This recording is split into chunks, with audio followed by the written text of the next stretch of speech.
Break کے بعد ایک بار پھر آپ کی خدمت میں حاضر ہیں حجت الاسلام جناب مولانا غلام رسول صاحب کشمیر سے تشریف لائے ہیں اور آپ کے سوالات کے جوابات دے رہے ہیں. جو آڈیو کے ذریعے سوالات تھے, ٹیلی فون کے ذریعے سوالات تھے, ہم نے لے لیا. اب واٹس ایپ کے ذریعے سوالات ہیں, آغا کی خدمت پیش کرتے ہیں. آغا اجازت ہے؟ بسم اللہ. بسم اللہ. السلام علیکم. علیکم السلام. یہ فیض علی موہالی چندی گڑھ سے سوال کر رہے ہیں. مجھے ایک سوال کا جواب دیجئے کہ انگلش ٹوائلٹ یوز کرنا کیسا ہے, کموڈ وغیرہ جس میں ہوتا ہے. یہ جو ہے دیکھیے ٹوائلٹ کے لیے جی اس میں لیے کوئی خاص طریقہ بتایا نہیں گیا ہے. جی البتہ یہ بتایا گیا ہے جس طرح انسان آرام سے جی فارغ ہو سکے اور آرام سے طہارت ہو سکے, پاک و پاکیزہ رہے, اس کو استعمال کر سکتا ہے. شرعن کوئی اشکال نہیں ہے انگلش ٹوائلٹ کا. اگر بات طہارت رہے, پاک و پاکیزہ رہے گا, نجس نہیں ہوگا, نجاست اثر نہیں کرے گی, تو ماشاءاللہ اس میں کوئی حرج نہیں ہے. السلام علیکم. علیکم السلام. جناب میں سنی معاشرے سے تعلق رکھتی ہوں. میں اہل بیت سے محبت رکھتی ہوں اور اہل بیت کا راستہ حق سمجھتی ہوں, اور میں ایک شادی شیعہ لڑکے سے کرنا چاہتی ہوں, لیکن میرے ماں باپ راضی نہیں ہیں اور ایسے شہر سے ہیں, میں نام نہیں لینا چاہتا, کہ جہاں ہمیشہ اس زمانے میں تو الحمدللہ کافی حالات اچھے ہو گئے ہیں, لیکن بہرحال یہ بغیر ماں باپ کی مرضی سے کسی شیعہ لڑکے سے شادی کر سکتی ہیں؟ بہرحال اس میں کوئی شک نہیں, مسلمان ہے جی, چاہے وہ شیعہ ہو چاہے سنی ہو. جی, اور اس میں کوئی شک نہیں, شرعی اعتبار سے, مذہب کے اعتبار سے مسلمان کے ساتھ شادی کر سکتا ہے. جی, لیکن کچھ ہوتے ہیں اس کے بعد اخلاقی مسائل اور معاشرتی مسائل, جی, سماجی مسائل. جی. لہذا اگر کسی قدم سے سماج پر غلط اثر پڑے تو وہ قدم اٹھانا صحیح نہیں ہے. جی. کہ چاہے لڑکے کے لیے چاہے لڑکی, ورنہ کوئی اشکال نہیں کہ شیعہ سنی میں شادی ہونا بھی چاہیے, قربت ہونی چاہیے, لیکن اس کو مد نظر رکھنا ہے کہ جس کو دشمنان اسلام کوئی وہ غلط استعمال کر کے پھر نقصان پہنچائیں گے. اور اس کے ساتھ ساتھ میں اس بچی سے یہ کہوں گا, اگر واقعاً ان کو اہل بیت سے محبت ہے تو اہل بیت کے فقہ اور فقہ اہل بیت, فقہ مکتب اہل بیت یہ ہے کہ جب تک باپ راضی نہ ہو, اگر لڑکی کنواری ہے, جب تک باپ راضی نہیں ہے, باپ کی رضا نکاح کے لیے شرط ہے. جی, ولی کی رضا شرط ہوتی ہے ہمارے. بہت بہت شکریہ. السلام علیکم. علیکم السلام. میں صادق محمد ممرہ ممبئی سے. میرا سوال یہ ہے کہ جب سارے مرجع ہمارے امام کے کہنے پر کچھ بھی بولتے ہیں یا فتویٰ دیتے ہیں, تو پھر یہ ہمارے مرجع کے الگ الگ فتاوے کیوں ہوتے ہیں؟ یعنی فتاوے میں اختلاف کیوں ہوتا ہے؟ ایسا نہیں ہے کہ یہ تو ہے, اس کو جو مرجع ہم اسی کو کہتے ہیں جس کے پاس اجتہاد ہوتا ہے. جی, بے شک. اجتہاد کے معنی ہوتا ہے ریسرچ. جی. ریسرچ کے معنی ہوتے ہیں کہ ہمارے سامنے امام نہیں ہیں. جی. لہٰذا ایک طالب علم, ایک اسٹوڈنٹ, ایک مجتہد کوشش کرتا ہے کہ کیا کیا فرمایا ہے امام نے, کب کب فرمایا ہے, رسول نے کیا فرمایا ہے, کس وقت فرمایا ہے. لہٰذا ہر روایات کو, وہ تمام قرآن کو مد نظر رکھتے ہوئے, احادیث کو مد نظر رکھتے ہوئے, پھر کسی مسئلے میں وہ کہتے ہیں کہ ایسا حکم ہے اس لیے کہ فلاں روایت میں ایسا ہے. جی. مگر کہیں ایسا ہوتا ہے کہ ایک طالب علم کے نزدیک ایک روایت معتبر ہوتی ہے. جی. ایک روایت معتبر ہوتی ہے, وہ کہتا ہے کہ شاید یہی حکم ہے. جی. اور دوسرے کے جو ہے وہ دوسری روایت معتبر ہوتی ہے, وہ کہتے ہیں نہیں صاحب یہ حکم ہے. ہمیں احساس ہوتا ہے شاید اختلاف ہے, حالانکہ اختلاف نہیں ہوتا ہے. جی. یہ ذرا سی ظاہر سی بات ہے, چنانچہ یہ عمل کا مسئلہ ہے, فقہ کا مسئلہ ہے. اس میں انسان کو اطمینان حاصل کرنا چاہیے کہ میں بری ذمہ ہو گیا. جی, بے شک. یعنی میرے کانوں سے مثلاً ایک مجتہد کہتا ہے کہ آپ 3 مرتبہ کہیے سبحان اللہ والحمد للہ ولا الہ الا اللہ واللہ اکبر. جی. تیسری رکعت میں. دوسرا مجتہد کہتا ہے آپ 1 مرتبہ کہیے. جی. یہ ان کی تحقیق ہے, ریسرچ ہے, روایات کے اعتبار سے یہ اختلاف نہیں ہے. جی, لیکن کہنا تو ہے چاہے 3 مرتبہ کہیے, لیکن کوئی مجتہد یہ نہیں کہے گا کہ آپ کچھ نہ کہیے. جی. یعنی اصل کا کوئی انکار نہیں کر سکتا. جی, لہٰذا ہمیں اس میں کوئی اختلاف نظر نہیں آتا ہے. السلام علیکم. علیکم السلام. میرا سوال ہے کہ قرآن میں سب سے بڑا ثواب کون سا ہے, اور مسلمان کو غیر مسلمان کو سلام کا جواب کس طرح دینا چاہیے؟ قرآن میں سب سے بڑا ثواب کس چیز میں ہے؟ جی, تو سب سے بڑا ثواب کیا قرآن میں ہے؟ قرآن مجید میں بہرحال ہر کام ثواب ہے، ہر کام کے لیے ثواب ہے جی، لیکن بہرحال دو چیزوں کے لیے سب سے زیادہ ثواب ہے، جی خداوند عالم کے حکم کی اطاعت کرنا جی بے شک، اور مخلوقات الہی پر نظر عنایت، نظر شفقت رکھنا، جتنا ہو سکے مخلوقات خدا کی خدمت کرتا رہے، یہی عمل صالح ہے، یہی سب سے بڑا انسان کے لیے ثواب کا ذریعہ ہے۔ بہت شکریہ آغا۔ ہم غیر مسلم کو سلام کا جواب کس طرح دیں؟ جیسے وہ سلام کرتا ہے اسی لیے تو اس کا ویسے ہی کہتے ہیں، جیسے جواب سلام ہو ویسے جواب آپ دے دیجیے۔ بہت بہت شکریہ۔ السلام علیکم۔ علیکم السلام جناب، میرا نام جاوید احمد ہے، میں کشمیر زنجبار سے ہوں، اور میرا سوال ہے کہ روزے کی زیادہ عظمت ہے یا نماز کی؟ سبحان اللہ، ماشاء اللہ۔ یہ جو عزیز نے سوال کیا ہے روزے کی زیادہ عظمت ہے یا نماز کی، عبادات میں ایسا نہیں ہے، ایسا ہی ہے جیسے میں نے ابھی عرض کیا تھا، ایک آنکھ اور کان کا جیسا، جیسے آنکھ اور کان، بہترین مثال ہے۔ آنکھ بھی ضروری ہے، کان بھی ضروری ہے، زبان بھی ضروری ہے، ہاتھ بھی ضروری ہے، اسی طرح جتنی عبادتیں ہیں، جتنے احکام شریعت میں، ہر ایک اپنی جگہ پر وزندار ہے، کوئی کسی سے کم نہیں ہے۔ البتہ اب یہ کہا جاتا ہے کہ افضل الاعمال نماز ہے۔ کیوں؟ نماز میں کیا ہے؟ نماز کا مطلب ہوتا ہے خداوند عالم کے ساتھ گفتگو کرنا، سبحان اللہ جی۔ اسی لیے اس کو کہا جاتا ہے یہ افضل اعمال ہے، کہ کچھ دیر انسان بیٹھے اپنے خالق سے اپنا درد دل کہے، اپنی باتیں کہے، جیسے مولا کائنات علیہ السلام نے دعائے کمیل میں فرمایا، کم من کبیہ سترتا، کتنی برائیوں پر تو نے پردہ ڈالا بندے کے، تو ہی جانتا، اگر لوگ جانیں گے میں رسوا ہو جاؤں گا، کتنی نیکیاں مجھ میں نہیں تھی تو نے ظاہر کر دی۔ لہذا نماز، اس لیے نماز کی کوئی قیمت نہیں، نماز کی قیمت محبوب کی ملاقات ہے، خدا کی ملاقات۔ سبحان اللہ، سبحان اللہ۔ السلام علیکم۔ علیکم السلام۔ اب میرا سوال ہے کہ پریگننسی کے 8 مہینے کہیں جایا نہیں جاتا تو کیا مجلس میں بھی جانا صحیح ہے یا نہیں ہے؟ ماشاء اللہ، کیا کہنا، بہترین سوال ہے اس بچی کا۔ جی، کہ جب امانت الہی شکم میں ہو تو انسان پر زیادہ فریضہ ہے کہ انسان خدا سے، اہل بیت سے وابستہ رہے۔ بے شک جی۔ لہذا جو ہے وہ جو منع ہے کہیں آنا جانا، وہ اس لیے کہ کہیں اذیت نہ ہو، کوئی پریشانی نہ ہو، کوئی مسئلہ پیدا نہ ہو جائے۔ لیکن اگر بچی الحمدللہ اپنے اوپر اعتماد رکھتی ہے، مجھ پر کوئی پریشانی نہیں، صحت کے اعتبار سے، بچے کے اعتبار سے، جسمانی اعتبار سے کوئی پریشانی نہیں، کیا کہنا کہ سرکار سید الشہداء کے مجلس میں جائیں گی، وہاں سنیں گی، کان کے ذریعے، آنکھ کے ذریعے اس بچے پر اس کا اثر آ جائے گا۔ اس سے بہتر کیا ہو سکتا ہے؟ اس سے بہتر کیا نعمت ہے اس بچے کی؟ بہت بہت شکریہ۔ اسی کے ساتھ آگے بڑھتے ہیں۔ السلام علیکم۔ علیکم السلام۔ I don't want to mention my name. No problem. I want to ask that my daughter went to Karbala with full faith. Her eyesight was almost lost, but she returned back without any miracle in her eyes and she lost faith. یہ کہتی ہیں ہماری بیٹی گئی تھی، اس کی آنکھ میں روشنی نہیں تھی، وہ اس امید کے ساتھ گئی تھی کہ اس کی آنکھ میں روشنی آ جائے گی، اور اس کی آنکھ میں روشنی نہیں آئی، تو کیا اس کا فیتھ، اس کا جو ایمان ہے کربلا پہ سے اعوذ باللہ اہل بیت پہ سے اٹھ گیا، تو کیا یہ صحیح ہے؟ مہاراج کہ اس میں کوئی شک نہیں کہ پہلے آپ نے اچھی بات کہی کہ اگر امام کی زیارت کو جانا ہے، چاہے امام حسین علیہ السلام، چاہے مومن کی زیارت کو، تو یہ تو ملاقات کو جانا ہوتا ہے۔ جیسے کبھی انسان چاہتا ہے میں بابا کی ملاقات کے جاؤں، کوئی چاہتا ہے میں اپنے دوست کی ملاقات کو، اس کو مطلب نہیں ہوتا کوئی اور چیز، صرف ان کی خوشی میں جاؤں، میں ان کو دیکھ لوں، ہم کو دیکھ لیں۔ چنانچہ کیا بہتر ہے کہ جب انسان گھر سے چلے یہ سوچ کے کہ اللہ نے ہم کو سب دیا اہل بیت کے طفیل میں، چلو آج امام حسین کو شکریہ بجا لایا جائے، وہاں جائیں اور وہاں ملاقات کریں، امام کا شکر ادا کریں، مولا یہ دیا، وہ دیا، یہ چیزیں دی۔ البتہ اس میں کوئی شک نہیں، یہ بھی عقیدہ رکھنا چاہیے کہ ہم مانگیں گے وہ دیں گے، اس میں کوئی شک نہیں۔ وہی دیتے ہیں، سب کچھ وسیلہ وہی ہے، ذریعہ وہی ہے، کائنات، اللہ جو کائنات کو فیض پہنچاتا ہے وہ اہل بیت کے ذریعے۔ اس عقیدے کے ساتھ جانا چاہیے، لیکن اس عقیدے کے ساتھ ہی جانا چاہیے، یہ بھی خیال رکھنا چاہیے کبھی بچہ کتنا ہی اپنے باپ کے سامنے گڑگڑاتا ہے، کوئی چیز مانگتا ہے، باپ دیتا نہیں ہے، اس لیے کہ باپ جانتا ہے کہ یہ اس کے لیے خطرناک ہے، اس کو نقصان دے، چاہے کتنا ہی گڑگڑائے۔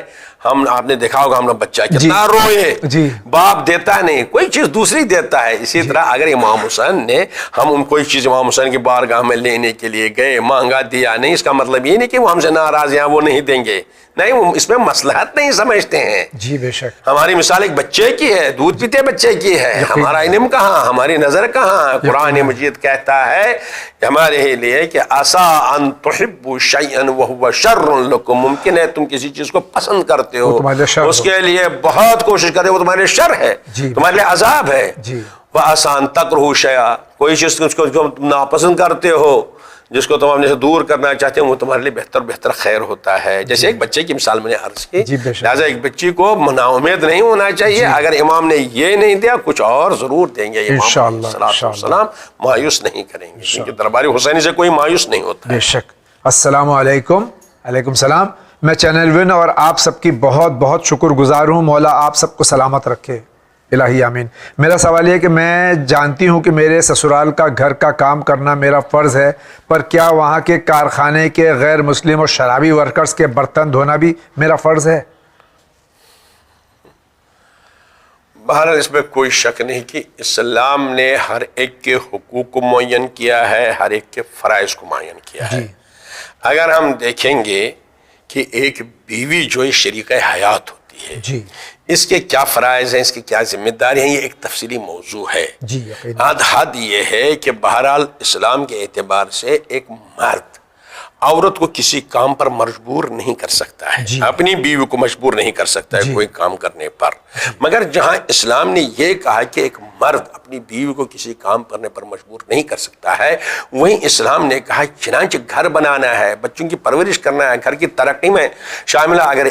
اگر بیوی اپنے بچے کو اپنے شوہر کے لیے، جو شوہر آ گیا تک کیا گیا، اگر ایک گلاس پانی لائے گی، ایک گلاس پانی لائے گی، تو اس کو کتنے حجوں کا ثواب ملتا ہے، کتنے جہاد کا ثواب ملتا ہے۔ جہاد المرأة حسن التبعل، یہ عورت کا جہاد ہے، گھر کو سنبھالے رکھے اور گھر میں شوہر کی خدمت کرے، ہے نا، ادھر تو شوہر کا، لہذا وہیں پر شوہر پر کہا کہ اگر کوئی مرد اپنے کچن میں جا کر کھانا پکانے میں اپنی بیوی کا ہاتھ بٹا دے، سبزی سنبھالے، کچھ سنبھالے، تو اس کو ایک ایک کام پر کتنا ثواب ملتا ہے۔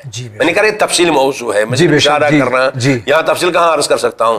لہٰذا ہم کسی کو البتہ یہ دیکھنا ہے کہ کون کام کر سکتی ہیں، اور واقع وہ گوش و خلاف شرع کام ہو، غیر اسلامی کام ہو، تو اس کے لیے جو ہے عورت کو مجبور نہیں کیا جا سکتا۔ جب اس کام کے لیے نہیں مجبور کیا جا سکتا، اس کام کے لیے کیسے مجبور کیا جا سکتا ہے؟ بہت بہت شکریہ آغا۔ لیکن بہرحال اس میں کہ مرد کو عورت کا احترام کرنا چاہیے، اور عورت کو عورت کا، اور وہی گھر آباد ہے جہاں مرد اپنی بیوی کا احترام کرتا ہے۔ بے شک۔ جی السلام علیکم۔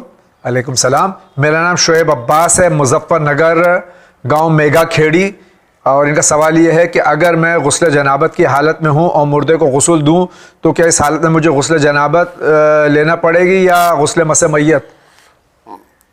اگر غسل جنابت کی حالت میں ہے اور مردے کو غسل دینا اس پر واجب ہے، ضروری ہے، کوئی نہیں تو غسل دے گا تو اس پر دو غسل واجب ہو گئے، ایک تو غسل جنابت ہے ہی ہے، اب اس پر غسل مس میت بھی آ گیا۔ اگر یہ غسل جنابت ہی کی نیت سے غسل کرے، اس کا فریضہ پورا ہو گیا، دوسرا غسل کرنے کی ضرورت نہیں۔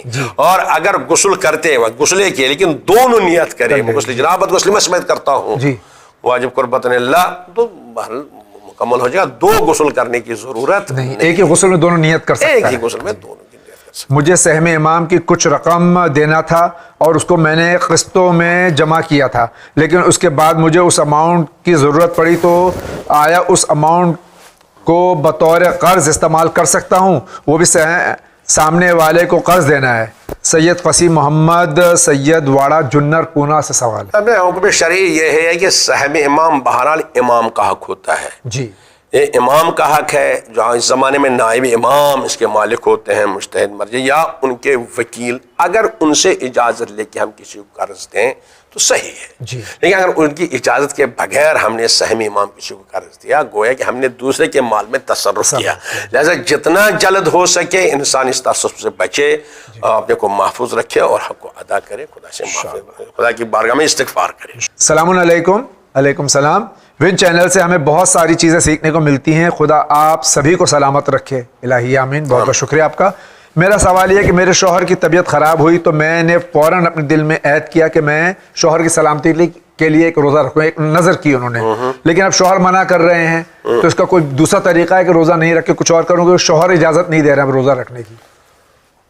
بہرحال اس کے لیے نظر کرنے کے لیے شوہر کی اجازت ضروری ہے، عورت نظر نہیں کر سکتی ہے جبکہ شوہر اجازت نہ دے، شوہر کی اجازت ضروری ہے. جی. اب اگر انہوں نے نظر کی ہے اور شوہر اس پر راضی نہیں ہے تو وہ نظر صحیح نہیں ہے. جی.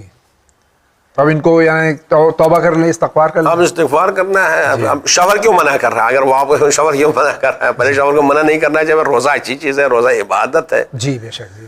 روزہ عبادت ہے. جی. اس میں کیوں شوہر کیوں منع کر رہا ہے؟ آئیے آگے بڑھتے ہیں. السلام علیکم. علیکم السلام. میں فرزانہ کولکتہ سے. میرا سوال یہ ہے کہ اگر محرم میں لال پیلا یا پھر دوسرے کلر کے کپڑے پہننا نہیں چاہیے تو پھر عام دنوں میں کوئی محرم کا مہینہ نہیں ہوتا ہے تو اس مہینوں میں ہم کیا کالا کپڑا پہن سکتے ہیں؟ جواب اس سے پہلے کئی مرتبہ دیا جا چکا ہے. میں نے اس سے پہلے عرض کیا, جی, اسلام کسی رنگ کا پابند نہیں ہے. جی, محرم, صفر یا یہ باقی مہینے کسی رنگ کے پابند نہیں. اسلام ستر چاہتا ہے, جی بے شک, مگر ایسا ستر, ایسا لباس جس سے آپ کی عزت بلند ہو جائے. جی بے شک. اب معاشرتی مسئلے میں بہرحال ہر قوم میں, ہر ملت میں کچھ نشانیاں ہوتے ہیں, سمبل ہوتے ہیں. مثلا کہ ہمارے ہندوستان میں محرم میں یہ ایک نشانی ہے, سیاہ کپڑا پہننے غم. جی. لہذا اسی لیے ہم محرم کو لال کپڑا نہیں پہنتے, نہیں پہننا چاہیے. جی. بالکل نہیں پہننا چاہیے. جی. کیوں؟ اب ہماری ایک نشانی بن چکی ہے. جی بے شک. جو کوئی نشانی بن چکی ہے اس کو باقی رکھنا ہے. لہذا باقی دنوں میں پھر اگر ہم کالا کپڑا نہیں پہنیں گے اس میں کوئی اشکال نہیں. البتہ مکروہ ہے کالا کپڑا پہننا باقی دنوں میں. کیوں؟ اس لیے کہ بہرحال علماء بیان کرتے ہیں کہ کالا کپڑا گرمی کھینچتا ہے. جی بے شک. جی, سائنس سے ثابت ہے یہ. اس سے پریشانی ہو جاتی ہے. بے شک. جی, مطلب کوئی اس میں کوئی پابندی نہیں. جی. السلام علیکم. علیکم السلام. میرا نام شان حیدر زیدی ہے. اطہر حسین کا بیٹا ہوں میں سرسی سادات سے ہوں. میرا سوال ہے کہ چلتی ہوئی گاڑی میں نماز ہو سکتی ہے کیا؟ ٹرین میں شاید پوچھ رہے ہیں. ٹرین میں نماز ہو سکتی ہے. ظاہر سی بات ہے کہ اگر کوئی موقع نہیں نیچے پڑھنے کا تو بہرحال اس کو ٹرین میں ہی نماز, اگر قضا ہونے کا اندیشہ ہو تو, اگر قضا ہونے کا اندیشہ ہو, نے کہا کہ نیچے آنے کا کوئی گنجائش نہیں ہے تو اس کو ٹرین ہی میں نماز پڑھنا ہے. البتہ کوشش یہ کرنا چاہیے قبل روح شروع کریں نماز کو, پھر ٹرین چلتی رہے نماز پڑھنا ہو جائے گی نماز. السلام علیکم. علیکم السلام. میرا نام محمد یاسین ہے. خدا آپ کو سلامت رکھے. خدا آپ کو بھی سلامت رکھے. تمام ہمارے ناظرین اور مومنین کو اللہ تعالیٰ سلامت رکھے. وین چینل کو خوب ترقی عطا ہو, الہی آمین. اور ان کا سوال یہ ہے کہ اگر کسی کے پاس 10 لاکھ ہے اور اس سے زیادہ کا قرضہ اس کے اوپر, تو اس کو خمس کس طرح سے نکالنا ہوگا؟ خمس کا بہرحال ایک حساب ہوتا ہے, قرض کا ایک حساب ہوتا ہے. جی. اس کو بہرحال حاکم شرع کی طرف یا حاکم شرع کے وکیل کی طرف رجوع کرنا چاہیے. جی. وہ ان کو اچھی طرح سے طریقہ بتا سکتے ہیں, قرض کتنا ہے, کیا ہے, کیا وہ سب اس حساب سے مقامی کسی عالم سے, مقامی عالم سے میں نے عرض کیا, اس کو رجوع کرنا چاہیے. السلام علیکم. علیکم السلام. میں کولکتہ سے کنیز رباب بول رہی ہوں. میرا کوشچن ہے کہ میں ابھی پڑھائی کرتی ہوں اور میں LLB کرنا چاہتی ہوں, تو کیا میں کر سکتی ہوں؟ بہرحال مرد ہو یا عورت ہو, جی. علم حاصل کرنا واجب ہے, جی. اور جتنا ضروری ہے. اس کے علاوہ جو علم ہے اس کا حاصل کرنا مستحب فضیلت ہے. جی. لہذا انسان کوئی بھی فضیلت حاصل کر سکتا ہے, خاص طور علمی فضیلت. حدود شرع میں رہ کر کوئی پریشانی نہیں, چاہے LLB کرے, چاہے قانون پڑھے, چاہے کوئی علم تھا. شکریہ آغا. السلام علیکم. علیکم السلام. جاوید بھائی اینڈ آغا, ایز جاوید بھائی اور uncle, what I can say because I am your son's age. نہیں, آپ مجھے انکل, چچا کہیے, ماموں کہیے, کچھ بھی کہیے, اور کوئی حرج نہیں, میں برا نہیں مانتا. Well, you are on my Facebook account. Whatever I wanted to ask, ماشاء اللہ I get answers from you. یقین جانیے میں اپنی طرف سے آنسرز نہیں دیتا ہوں, جو علماء سے سیکھتا ہوں وہی آنسرز دیتا ہوں. میں کبھی دعویٰ نہیں کرتا علامہ ہونے کا. میں تو بس بہرحال یہ ان کا سوال نہیں ہے, یہی ہے. جوابات جو میں دیتا ہوں آپ کو, وہ علماء سے جو سیکھا ہے یا علماء سے جو سنا ہے, مستند علماء کرام سے جو یہاں تشریف لاتے ہیں, وہی جواب میں آپ کو دیتا ہوں. بہت بہت شکریہ آپ کا سوال کرنے کا. السلام علیکم. علیکم السلام. ان کا سوال یہ سورہ یوسف میں حضرت یوسف علیہ السلام نے فرمایا, ان سے فرمایا گیا اس سے پہلے آپ بے خبر تھے, کیا نبی جو علم غیب کا جاننے والا ہو وہ جناب یوسف علیہ السلام کے واقعے سے بے خبر تھا؟ یعنی حضرت یعقوب علیہ السلام, یعنی یہ سمجھ رہے ہیں کہ علم غیب کلیتاً ہر وقت نبی کو ہوتا ہے. بہرحال نبی کے پاس جو علم ہے, علم غیب رکھتا ہے نبی. جی مگر یہ جو ہے ایک امانت الہی ہے. جی جب پروردگار عالم کا اذن ہوتا ہے تو اس کو استعمال کرتے ہیں, جب اذن نہیں ہوتا ہے تب اس کو استعمال نہیں کرتے ہیں. یہ حسن نقوی لکھنؤ سے سوال کر رہے تھے. آئیے اسی کے ساتھ آگے بڑھتے ہیں. اور السلام علیکم. علیکم السلام. یہ شیخ معین الدین سید حسین سولاپور مہاراشٹر سے سوال کر رہے ہیں. چینل ون علم کے سے لبریز سارے انسان کو فیض پہنچانے والا چینل ہے. بہت بہت شکریہ. الحمدللہ اللہ اس چینل کو بلندی پر نمبر 1 چینل بنائے. الہی آمین. میرا سوال یہ ہے کہ والدین کی قضا نماز اپنی واجب نماز ہر نماز کے بعد پڑھنا چاہیے یا پہلے؟ بہرحال اس میں کوئی شک نہیں کہ پہلے اپنی نماز ادا کرنا ہے. جی جب اپنا خود فریضہ ادا ہو جائے تب دوسرے کا فریضہ ادا کرنا چاہیے, اس کے بعد ماں باپ کی نماز. السلام علیکم. علیکم السلام. مولانا ہم آپ سے یہ جاننا چاہتے ہیں اگر کسی شخص کی طلاق ہو جائے اور پھر سے وہی دونوں اپنی زندگی ساتھ گزارنا چاہیں تو کیا پھر سے ایک دوسرے کے ساتھ رہ سکتے ہیں نکاح کر کے؟ الحمدللہ اس میں کوئی جو ہے طلاق کا مسئلہ جو ہوتا ہے, طلاق تب واقع ہوتی ہے جبکہ نکاح ہو. یعنی جب آپس میں میاں بیوی ہے پھر کسی وجہ سے طلاق ہوگی. اگر طلاق ہوئی اس کو طلاق رجعی کہتے ہیں. یعنی اگر شوہر دے دی طلاق تو 3 مہینے 10 دن جو عدہ ہوتا ہے اس میں اختیار ہے مرد کو رجوع کرنے کا. بس وہ گئے, بس اس میں نکاح پڑھنے کی ضرورت نہیں. لیکن اگر 3 مہینے 10 دن گزر گئے, عدہ گزر گیا, اس کے بعد اگر وہ دوبارہ نکاح کرنا یا آپس میں پھر زندگی بسر کرنا چاہتے ہیں دوبارہ نکاح پڑھنا پڑے گا. تو نکاح کر سکتے ہیں, اس میں کوئی اشکال نہیں. لیکن اگر 3 مرتبہ ایسا ہوا یعنی نکاح ہوا, طلاق ہوئی, پھر نکاح ہوا, پھر کچھ دن کے بعد طلاق ہوا, پھر نکاح ہوا, پھر طلاق ہوا, تو اس کے بعد جو ہے دوبارہ رجوع نہیں کر سکتے. السلام علیکم. طلاق شرعی کہتے ہیں. وعلیکم السلام ورحمۃ اللہ. یہ سوال ہمارا سوال یہ ہے کہ زکوٰۃ کا پیسہ ان چینل میں دے سکتے ہیں؟ دے سکتے ہیں, بہرحال دے سکتے ہیں. یہ بہترین کام ہے کہ ان کا اجازت بھی ہے الحمدللہ. جی مراجع کرام کا اجازت ہے. زیادہ سے زیادہ ان چینل کی خدمت کرنا چاہیے, مدد کرنی چاہیے. خدمت کیا مدد کرنی چاہیے. الحمدللہ پیغام حسینی, پیغام کربلا, پیغام اسلام لوگوں تک پہنچتا رہے. ان کا دوسرا سوال یہ ہے کہ گلف میں حد سے زیادہ گرمی ہوتی, 50-52 تک کا موسم یعنی ٹیمپریچر ہو جاتا ہے, اس میں ٹنکی کا پانی جو ہے بہت نہایت گرم ہو جاتا ہے جو استعمال اس وقت نہیں کر سکتے. کیا اس پانی کا استعمال ہم کر سکتے ہیں؟ اگر نقصان دہ نہیں ہے کس لیے استعمال کرنا ہے؟ یا تو بہرحال نظافت کے لیے یا طہارت کے لیے. اگر نظافت ہاتھ واتھ دھونے کے لیے اس میں کوئی نہیں, البتہ جو ہے جو سورج سے گرمی سے پانی گرم ہوا اسے وضو کرنا مکروہ ہے. السلام علیکم. علیکم السلام. میرا نام شاداب ہے لکھنؤ سے. میرا سوال ہے کہ کیا قضائے عمری نماز میں قنوت پڑھنا ضروری ہے؟ اور اگلا سوال بعد میں پوچھتا ہوں, پہلے یہ کہ قضائے عمری میں قنوت پڑھنا ضروری ہے؟ بہرحال ہر نماز میں قنوت پڑھنا مستحب ہے. اگر کوئی قنوت نہ پڑھے تو نماز میں درجہ تو کم ہو جائے گا لیکن نماز صحیح ہے. ان کا دوسرا سوال ہے کہ نماز کے بعد اگر تسبیح پڑھنی چاہیے یا نہیں پڑھنی چاہیے, اگر نہیں پڑھی تو نماز کیسی ہے؟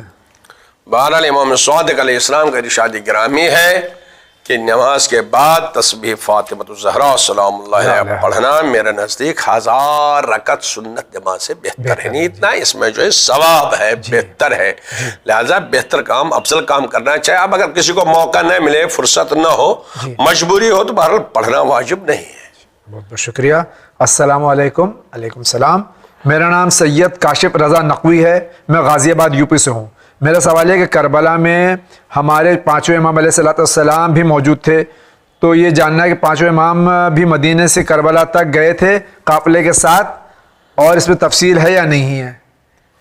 جب کربلا میں موجود تھے تو کربلا ہی سے تو گئے تھے. مدینے ہی سے گئے تھے اور کربلا گئے تھے. مدینے سے تو قافلہ چلا تھا. جی, اہل بیت علیہ السلام کا قافلہ امام حسین کے ساتھ مدینہ ہی سے چلا تھا. بہرحال تو اور مدینے واپس آیا امام سجاد علیہ السلام سے چلا. السلام علیکم. علیکم السلام. میرا نام توقیر ہے, میں کولکتہ سے بول رہا ہوں. میری پوری فیملی یہ چینل دیکھتی ہے اور ہمیں یہ چینل بہت پسند ہے. بہت بہت شکریہ الحمدللہ. اور میں دعا کروں گا کہ آپ کا چینل دل دونی اور رات چوگنی ترقی کرے. الہی آمین. اہل بیت پر سلام کیوں بھیجتے ہیں جبکہ وہ جنت میں محفوظ ہیں؟ ماشاء اللہ، بہت اچھا سوال ہے کہ اہل بیت پر سلام کیوں بھیجتے ہیں جبکہ وہ جنت میں محفوظ ہے۔ سلام یا صلوات بھیجنے کا مطلب کیا ہے؟ وہ ہمارے صلوات یا ہمارے دعا کے محتاج نہیں، بے شک، بلکہ اس کی مثال ویسے ہی ہے جیسے کوئی مالک ہے کسی باغ کا، اور اس باغ کا ایک باغبان ہے، وہ باغبان بھی انہیں کا ہوتا ہے، پھر وہ عید کے دن سوچتا ہے میں کیا اپنے مالک کو تحفہ لوں، اسی باغ سے وہ خود کچھ پھول اٹھا کے اپنے مالک کے پاس پہنچاتا ہے تاکہ مالک راضی ہو جائے، اس کو احساس ہو جائے کہ مجھے اپنے مالک سے رابطہ ہے۔ تو ہم اسی لیے درود پڑھتے ہیں محمد و آل محمد، صرف یہ دکھلانے کے لیے کہ ہم رابطہ کرنا چاہتے ہیں، ہم آپ کے چاہنے والے ہیں، آپ کے، ورنہ آپ ہمارے دعا کے محتاج نہیں ہیں۔ محمد و آل محمد ہمارے دعا، ہمارے صلوات کے محتاج نہیں ہیں۔ ہم صرف یہ اپنی عقیدت، اپنا رابطہ، اپنا رشتہ بتانے کے لیے، اس کو مضبوط کرنے کے لیے درود پڑھتے ہیں۔ صلی اللہ علیہ وآلہ وسلم۔ میں لکھنؤ سے ہوں، میں نے پہلے بھی سوال کیا تھا اور ابھی بھی پروگرام دیکھ رہی تھی، کویشچن کیا تھا کہ آپ کے پروگرام میں یہ دکھانا کہ اولاد پر وائف اور بچوں کی ذمہ داری زیادہ واجب ہے، تو میں کیا یہ جاننا چاہتی ہوں کہ ہر حال میں ماں باپ کا حق پہلے ہے، وائف کا بعد میں؟ اس میں عرض کروں گا کہ میں نے کہا اسلام میں بیلنس ہے، بوضع المیزان، جی اسلام نے میزان رکھی ہے، جی بے شک، بیلنس رکھا، ہر ایک کا حق بھی ہے، ہر ایک کی ذمہ داری بھی ہے، نہ کسی کے حق سے دوسرے کا حق ضائع ہو جائے، جی نہ ان کے حق سے ان کا، بلکہ ماں باپ کا اپنا حق ہے، بیوی کا اپنا حق ہے، بچوں کا حق ہے، سب کا حق ادا کرنا، اسی کو عدل کہتے ہیں۔ اس لیے اسلام دین عدل ہے، دین ظلم نہیں ہے۔ جی بہت بہت شکریہ۔ السلام علیکم۔ علیکم السلام۔ میرا سوال ہے کہ کھانا کھانے کے آداب میں کیا انگلیوں کا بھرنا مناسب ہے یا نہیں؟ جس برتن میں کھانا کھایا جائے اس میں ہاتھ دھو سکتے ہیں کیا؟ برتن میں ہاتھ دھونا، اس میں شریعت میں کوئی پابندی نہیں کہ آپ کیا ہے کہ کیسے ہاتھ، جس پلیٹ میں کھانا کھایا اسی میں ہاتھ دھو لینا، ہاں اس میں کیا شریعت کوئی اشکال نہیں ہے، البتہ جو ہے آداب کے خلاف، آداب کے خلاف ہے۔ کیا ایک تشت میں ایک سے زائد افراد، 4-6 افراد کھانا کھا سکتے ہیں؟ بالکل، تو ہم کھاتے بھی ہیں، عرب بھی کھاتے ہیں، کشمیری لوگ بھی کھاتے ہیں، ہندوستان میں بھی کئی مقامات پہ کھایا جاتا ہے۔ میرا سوال ہے کہ ہم نماز ملا کر پڑھ سکتے ہیں، لیکن کیا ہم ظہر کی نماز کے وقت عصر کی نماز ہی پڑھ سکتے ہیں؟ ظہر کے وقت نہیں پڑھ سکتے ہیں، جب پڑھیں گے پہلے ظہر پڑھیں گے پھر عصر پڑھیں گے۔ جی، جس نے ظہر پڑھ لی اس کے لیے عصر کا وقت داخل ہو گیا جس کے لیے۔ السلام علیکم۔ علیکم السلام۔ خدا آپ سب کو سلامت رکھے مولانا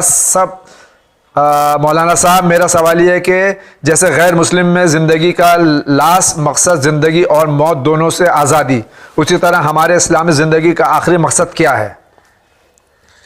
بہرحال خلاق کائنات پروردگار عالم نے ہر انسان کی زندگی کا مقصد بتایا ہے، جی، وہ یہ ہے کہ وما خلقت الجن والانس الا لیعبدون، ہم نے جن انسان کو پیدا نہیں کیا مگر ہماری عبادت کے لیے۔ جی بے شک۔ تو اللہ کی عبادت کس لیے اللہ چاہتا ہے کہ ہم نے تم کو حیات دی، تم کو زندگی دی، کبھی مٹنی نہیں چاہیے، جی، یہ ختم نہیں ہونی چاہیے، اس لیے ارشاد ہے خلقتم للبقاء، جی، تم کو باقی رہنے کے لیے پیدا کیا گیا ہے، جی، ما خلقتم للفنا، جی، تم کو مٹنے اور فنا ہونے کے لیے پیدا نہیں کیا گیا ہے، لہٰذا یہ بقا اور ہم وہ زندگی جو ہمیشہ رہنے والی ہے، جو کبھی ختم نہ ہونے والی، کیسے پائیں گے؟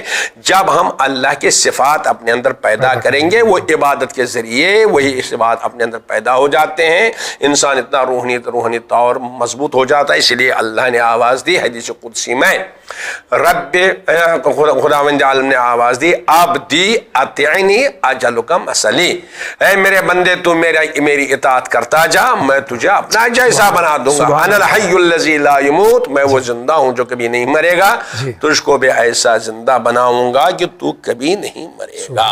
لہذا ہم بھی اللہ سے دعا کریں پروردگار ہم کو بھی وہی زندگی دے جو کبھی ختم ہونے نہ ہونے والی، اور وہ تیری رضا سے حاصل ہو جائے گی۔ پروردگار ہمیں اپنی رضا سے نواز، ہم کو اپنی رضا عطا کر، اور تمام مومنین مومنات کو اپنے نظر کرم سے، نظر عنایت سے بہت بہت شکریہ۔ یہ سائل مہدی مئو سے سوال تھا۔ ناظرین، اب اسی کے ساتھ آپ تمام کی جانب سے آغا کی خدمت میں شکریہ ادا کرتا ہوں، اس امید کے ساتھ کہ اس ماہ ربیع النور میں ہم زیادہ سے زیادہ سرکار ختم مرتبہ صلی اللہ علیہ وآلہ وسلم اور حضرت امام جعفر صادق علیہ الصلوۃ والسلام اور اہل بیت کے راستے پر چلنے کی کوشش کریں گے، آپس میں متحد رہیں گے اور ہر ایک کی سلامتی کے لیے دعا کرتے رہیں گے۔ آج کا پہلا انعام جا رہا ہے کہ جب روحیں یہاں سے پرواز کرتی ہیں تو برزخ میں پہنچتی ہیں، اور برزخ میں ان کے جو اپنے وہاں کے اہل برزخ ہیں جو رہتے ہیں ان لوگوں سے سلام دعا ہوتی ہے، اور پھر وہ لوگ پوچھتے ہیں دنیا والوں کے بارے میں، رشتہ داروں کے بارے میں۔ آج کا دوسرا انعام کے حقدار ہیں ہم لوگ جب بسوں میں جاتے آنا کرتے ہیں، سفر کرتے ہیں، تو اس میں سے تو ہم لوگ کا جسم ٹچ ہوتا ہے نامحرم سے، تو اس کو کیا کریں؟ اور تیسرے انعام کے حقدار ہیں۔